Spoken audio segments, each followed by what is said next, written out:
स्वर्ग में भ्रमण कर रहे नारद जी यह देखकर बड़े हैरान थे कि धरती पर वह लोग तो बहुत खुश हैं जो धन के पीछे भागते हैं, और वे लोग बड़े दुखी हैं जो भगवान की भक्ति करते हैं। इस विचार से ग्रस्त नारद जी काफी परेशान हो गए, और जब उनसे रहा नहीं गया तो वह सीधे पहुँचे वैकुंठ धाम।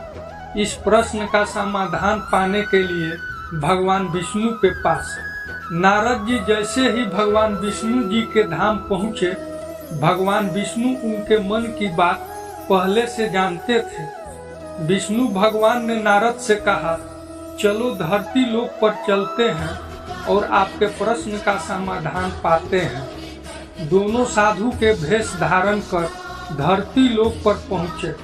वह दोनों सबसे पहले एक बड़े व्यापारी के द्वार पर भिक्षा मांगने के लिए गए। उन दोनों को अपने द्वार पर देखकर व्यापारी बड़ा गुस्सा हुआ, उन्हें भला बुरा कहा और बिना कुछ दिए उनको वहां से जाने के लिए कहा। जाते जाते साधु के रूप में भगवान विष्णु ने उसे आशीर्वाद दिया कि तुम्हें और भी ज्यादा धन मिले। नारद जी को यह देखकर बड़ा आश्चर्य हुआ, लेकिन वो कुछ नहीं बोले और भगवान विष्णु के साथ चलते रहे। थोड़ी देर बाद वह एक बूढ़ी माँ की कुटिया पर पहुँचे, और गरीब बूढ़ी एक छोटी सी कुटिया में रहती थी। उसके यहाँ जाकर जब दोनों साधु ने भिक्षा मांगी तो बूढ़ी माँ बोली, मेरे पास तो आप लोगों को देने के लिए ज्यादा कुछ नहीं है, लेकिन हाँ, मेरे पास एक गाय है जो दूध देती है। अगर आप चाहो तो मैं उस गाय का दूध दूह कर लाती हूँ आप दोनों के लिए। उसे पीकर अपनी भूख शांत कर सकते हैं। साधुओं के हाँ कहने पर बूढ़ी माँ ने दोनों के लिए दूध का इंतजाम कर दिया। खुश होकर साधु के भेष में विष्णु भगवान ने जब बूढ़ी से कहा कि बताओ तुम्हें क्या चाहिए, तो बूढ़ी माँ ने कहा कि मुझे कुछ भी नहीं चाहिए, बस आप आशीर्वाद दीजिए, मेरे लिए इतना काफी है। आशीर्वाद देकर दोनों साधु वहां से जाने लगे। तब जाते जाते विष्णु भगवान ने बूढ़ी माँ से कहा कि तुम्हारी गाय कुछ दिनों में मरने वाली है।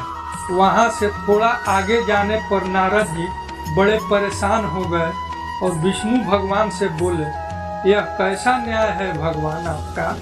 जिस व्यापारी ने हमारा इतना अपमान किया, हमें गालियां दी, आपने उसे और ज्यादा धन पाने का आशीर्वाद दिया, और इस बूढ़ी माँ को जिसने हमारी इतनी सेवा की, हमारे लिए दूध की व्यवस्था की, उसे आप कहते हैं कि उसकी गाय जो उसके जीवन का आखिरी सहारा है वो अभी मर जाएगी। ऐसा क्यों? नारद जी के सवालों को शांत करने के लिए भगवान जी ने चेहरे पर मुस्कान के साथ कहा कि मैंने उस व्यापारी को आशीर्वाद दिया, दरअसल वो उसके लिए श्राप था। व्यापारी का मन पूरी तरह से धन कमाने में फंसा हुआ है, और अगर उसे और ज्यादा धन मिलेगा तो वो आखिरी समय तक उसी धन के पीछे भागता रहेगा, और अगले जन्म में सांप बनकर उसके पास कुंडली मारकर बैठा रहेगा। और रही उस बूढ़ी माँ की बात, तो कुछ बूढ़ी माँ का पूरा ध्यान अच्छे कामों में और भगवान भक्ति में था।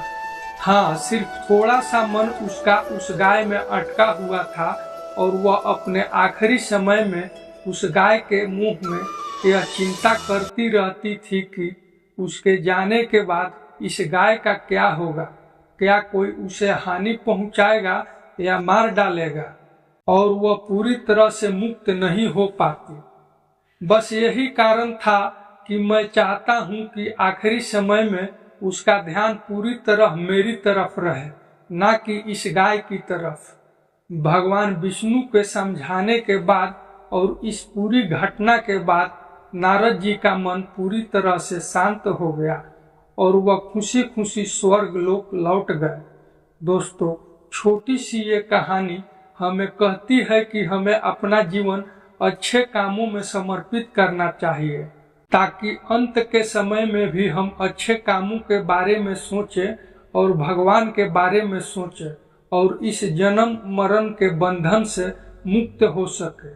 दोस्तों, यदि यह कहानी आप लोगों को अच्छी लगी हो तो इस चैनल को सब्सक्राइब, वीडियो को लाइक तथा शेयर जरूर करें ताकि हम आपके लिए ऐसे ही रोचक कहानी और लेकर आ सके।